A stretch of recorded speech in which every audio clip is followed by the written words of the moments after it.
دنیا میں 4 طرح کے لوگ پائے جاتے ہیں. یہ پوری کائنات کا خلاصہ حضور نے بیان کیا. سب سے پہلے عبد رزقہ اللہ مالا و علما.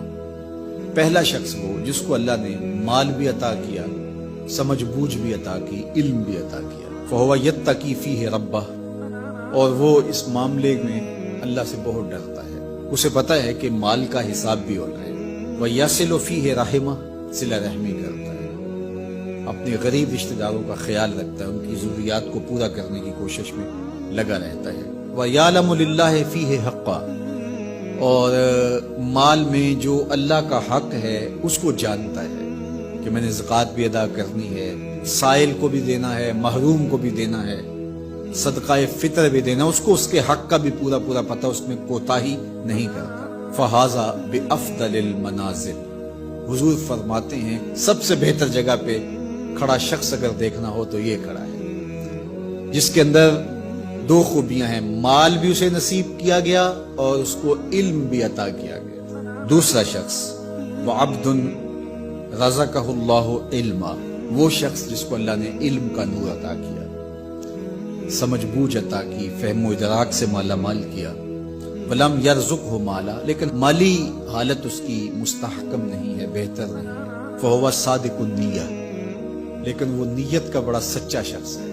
یقول، وہ کہتا ہے لو ان لی مالا لعملت بعمل فلان، اگر میرے پاس بھی مال ہوتا تو میں بھی فلاں کی طرح اچھے اعمال کرتا. جس طرح اس نے مسجد بنوا دی، اس نے دارالعلوم کھڑا کر دیا، اس نے غریبوں کی مدد کی، تو غریبوں کو دیکھ کے اس کا دل کڑتا ہے، کاش کہ میرے پاس ہوتا تو میں ان کی مشکل حل کر دیتا.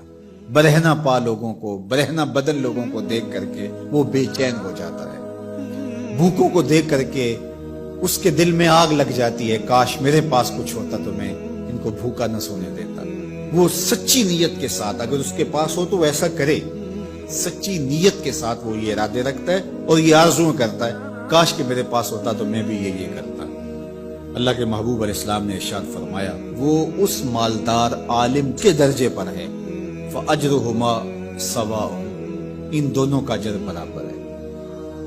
نامہ اعمال کھولیں گے تو دونوں کا اجر ایک جیسا لکھا ہوگا. اب تیسرا شخص دیکھیے، وَعَبْدٌ رَزَقَهُ اللَّهُ مَالًا، ایک وہ شخص ہے کہ جس کو اللہ نے مال عطا کیا، وَلَمْ يَرْزُقْهُ عِلْمًا، لیکن اس کو اللہ نے علم کی دولت سے مالا مال دیا. فَهُوَ يَخْبِطُ فِي مَالِهِ بِغَيْرِ عِلْمٍ، تو اس جہالت کی وجہ سے وہ بہت خرابیاں کر جاتا ہے. لا يتقی فیہ ربہ، اور رب سے بھی نہیں ڈرتا.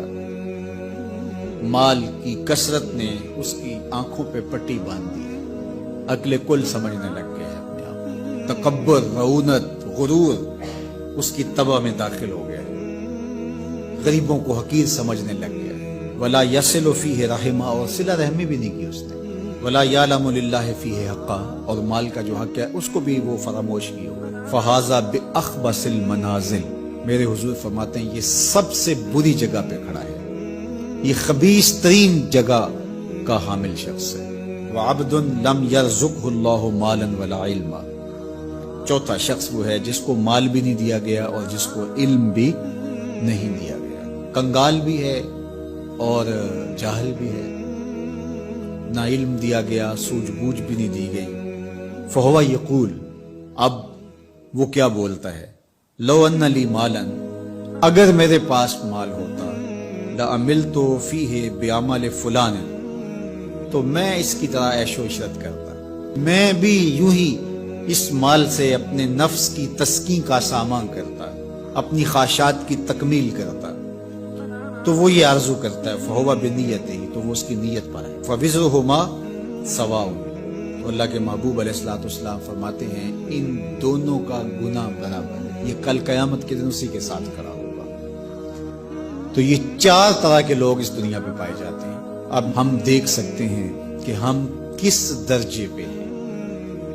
ہم کسی سے نہ پوچھیں، اپنے اندر سے پوچھیں اور پورے خلوص سے اپنے آپ کو ٹٹولیں کہ ہماری خواہشات کس طرح کی ہیں اور ہم ان میں سے کس مقام پہ کھڑے ہیں. اگر ہم پہلی جگہ پہ کھڑے ہیں تو مبارک ہے، دوسری جگہ پہ کھڑے ہیں تو پھر بھی مبارک ہے.